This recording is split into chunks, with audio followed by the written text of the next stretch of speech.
This is my final year project video for multiple end effectors, and as discussed about the multiple chains.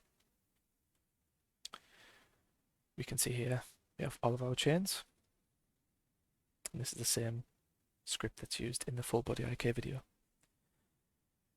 And very similar to the closed loops actually is if we pretend that this is a closed loop here, we can see that when we run the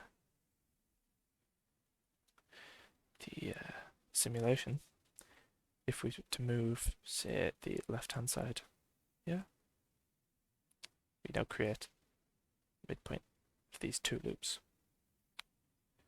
and move everything accordingly.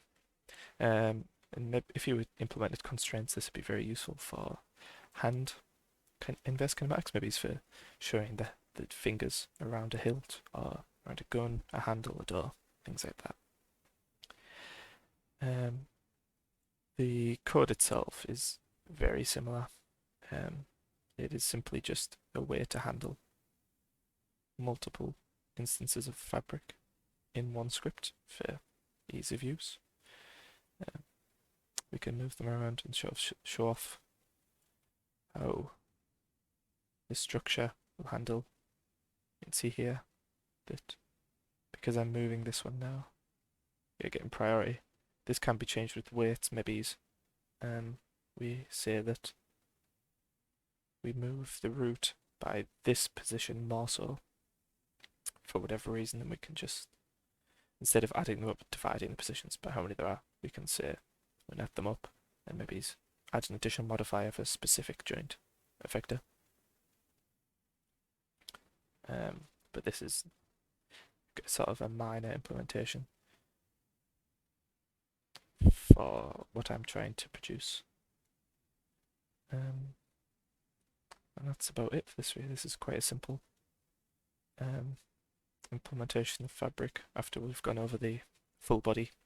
It all sorts of ties together. If we were to go